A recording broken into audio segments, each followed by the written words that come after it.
the brothers Karamazov, Book 9, Chapter 4. Chapter 4, Book 9 starts out this way.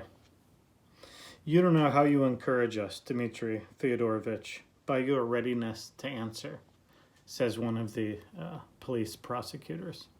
So Dostoevsky hits us over the head with the fact that Dmitry is eager to confess. And this is a callback, this is a shout out, this is an allusion way back to, I believe it's book number 6, where Zosima is relaying that story of the man who came, followed him around to some of his speeches, and then came to him late at night and confessed to him a murder. And what was that man's problem? That man's problem was that he couldn't confess the murder. He didn't know how at first.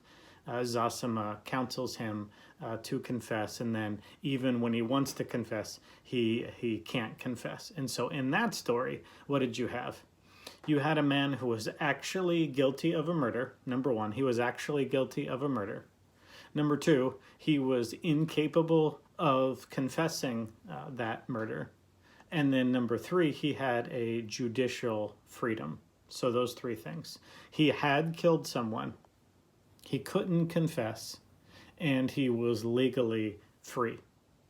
And here with Dmitry, I think alluded to at the very first sentence that I just read, we have the complete inverse, the complete opposite, the complete doppelganger, the yang to the yin of that story in Book 6. What do we have with Dmitry? Well, we have, number one, that he didn't kill his father. Number two, that he is eager to confess, and these police prosecutors are blown away by Dmitry's eager confession.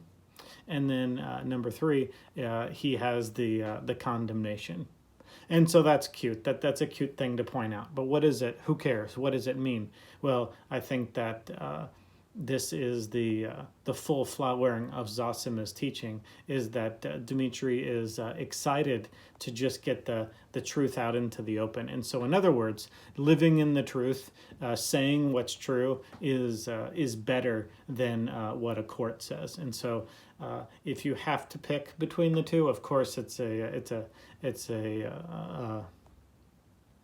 false dichotomy. I mean, of course, you can have both or you can have neither. But in Zosima's worldview, if you have to have one or the other, it would be better to have actual truth on your side. It would be better to have vulnerability and the ability to say truth outside of your own head, to have the guilt said, more than it would be in someone else's eyes, in a government's eyes. It would be better to be able to confess the truth than have a court declare you free.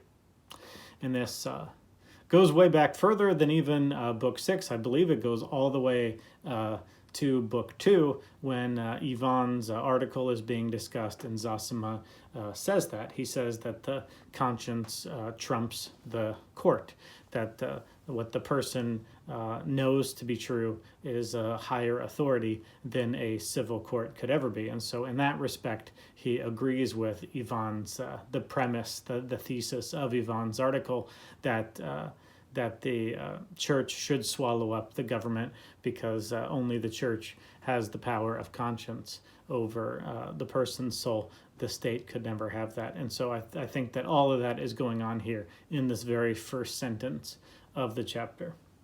Then I think a second thing that's going on in this chapter is really a hermeneutical question, and the hermeneutical question is more important, as all hermeneutical questions seem to be, than just a hermeneutical question. It gets back to the novel's main theme of reason versus faith. So the hermeneutical question is, how do the prosecutors want to hear the story of the murder of Fyodor, and how does Dmitry want to tell the story of the non-murder of Fyodor? So here's Dmitry. Gentlemen, only let me tell my own story, and don't interrupt me with trivial questions, and I'll tell you everything in a moment, said Mitya excitedly. So Dmitry, somewhat naively, but in a very Zosima way, he believes that if he can just tell a chronological story without being stopped for these pointless details without being tripped up, if he can just start and just go tell a narrative from start to finish, that chronological narrative, and he'll emphasize what's important. If you'll just stop trying to trip me up with these insignificant questions that are important to you, don't stop the narrative with your interest. But just let me go, then we will arrive at truth. So in other words, if you get in the story, from inside the story, it makes sense. So jump on the train with me and just let me tell my story, and it makes sense. But if you stand outside the story and you keep asking meaningless, trivial questions that aren't central to the story, then the story is never going to make sense to you. And I might be guilty of reading way too much into this little conversation here, but I feel like it's really Dostoevsky's meta comment on the Christian faith, and he's embodying the whole theme of the novel here, which is Ivan. You might even be asking right questions occasionally. I don't think he would call Ivan's questions trivial. But that this is a faith that can only be understood from faith. There's no rational basis. There's no view from nowhere. There's no getting out of the story. You're inside the story, Ivan, and so there's no way of getting out of it and finding some objective moral basis. There's no coming at it from your perspective and then trying to interpret the story from the perspective that you have assumed to be true. In other words, let me tell the story and save your questions.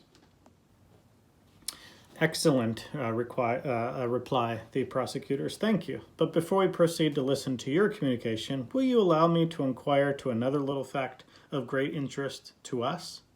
I mean the 10 rubles you borrowed yesterday at about 5 o'clock on the security of your pistols. So I think this is Dostoevsky's way of saying that, look, Fyodor has been murdered. There's a much greater sum, a sum that gets up to 6,000 to be discussed, in almost in a comical way. These prosecutors are hanged up on a 10 ruble thing, and Dmitri is beside himself because he can't believe that they're going to focus on these minuscule details when it's the big story that matters. So then the prosecutors go on. Well, how would it be if you began your story with a systematic description of all you did yesterday from the morning onwards? And then Dmitri is so relieved at this.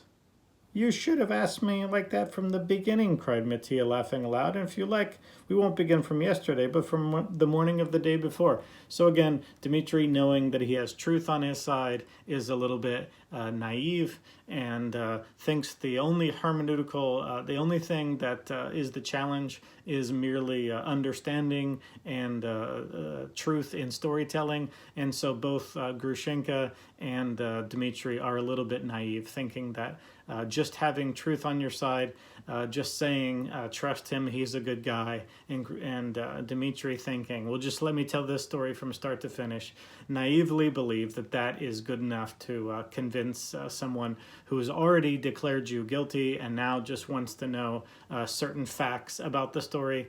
It's never going to be convincing if you even approach the question that way. So if you have a purely rationalistic, outside the story approach, you'll never arrive at a convincing answer.